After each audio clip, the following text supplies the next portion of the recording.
this is the favourites video that I've been talking about for my last 2 videos, and the reason that my hair is not necessarily wet but covered in a product is because my first favourite is Jasmine and Henna Fluff Ease from Lush. I mentioned it in my last video. The smell stays in your hair, so even after you've washed it out and you hug people, they're like, oh, what are you wearing? And I'm like, it's my hair, toss toss. You put it straight onto dry hair and then you leave it for about 20 minutes. So I thought, perfect time to put it on is just before a video when I know I'm just gonna be sat here chatting to you guys. Number 2 is a perfume. Every Christmas, my mum buys me these little miniature gift sets of loads of little tiny bottles and samples of perfume. Last year she gave me a set by Lancôme. Do I try and say that with the French accent?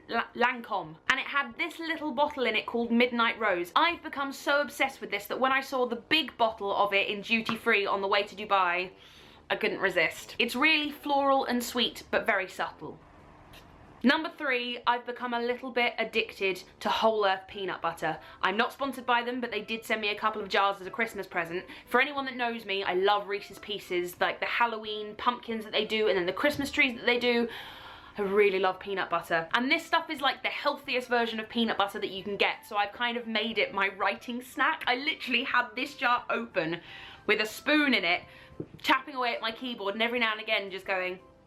It's become my writing buddy. I love it, and thank you to Whole Earth for sending me some jars. I can guarantee you they will not be lasting long. Number 4 is a book. It's called Killing the Dead by Marcus Sedgwick. It was one of those World Book Day ones, so it's like really short. And I found it in a bargain bin for 10p in a Waterstones, so I bought like 3 copies of it and then just gave them to friends. I read it in the train journey home from Stoke, which is where I bought it and where I was rehearsing for Chitty, and it's just fantastic. It's very dark and very chilling, but it's just such a brilliant ghost story. Follow the dark path into the dark woods to the dark bridge by the dark water. Linger, let the ghosts of heaven tell their story. I read this months ago and I suddenly thought about the story the other day and was like, I need to read it again. It's really stuck with me. So I really recommend Killing the Dead. Fifthly, this lipstick, which I mentioned the other day, it's by NYX, who are a cruelty-free brand, and the shade is Tea Rose. For those of you who wear lipstick regularly, you'll know that feeling when you find that exact shade and you know that's your everyday lipstick that you will wear forevermore. This is mine, Tea Rose by NYX. And finally, I wouldn't be Carrie Hope Fletcher and this channel wouldn't be It's Way Past My Bedtime if one of my favourites wasn't tea. I have 2 types of tea that I have fallen in love with recently, one of them being Tea Pig's Jelly and Ice Cream. I was sent this for their 10th birthday, it's their birthday blend.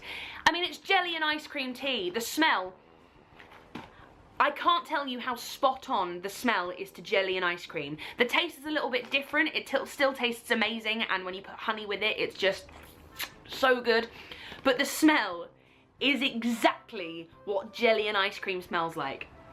It's ridiculously accurate. And lastly, this is for when I was feeling a little bit under the weather when I was in rehearsals for Les Mis. It's elderberry and echinacea, again with a little bit of honey. It's just glorious. Oh, love it. I just love this tea. Who gets passionate about tea? Oh, me apparently. So those are my favourites, not necessarily for this month, just in general. And if you want to see more favourites videos in the future, probably not monthly because I will forget. But if you'd like to see more favourites videos, then let me know in the comments. And I hope that my favourites become your favourites. My hair's just progressively got more and more curly as it started to dry throughout this video. I better go wash this stuff out. Bye! Firstly, this pajama shirt. I'm in love with it. You're gonna see it in these videos quite a lot. Secondly, in yesterday's video, I was telling you all about how I was dyeing these dresses and showed you the process, and then totally forgot to tell you how they turned out.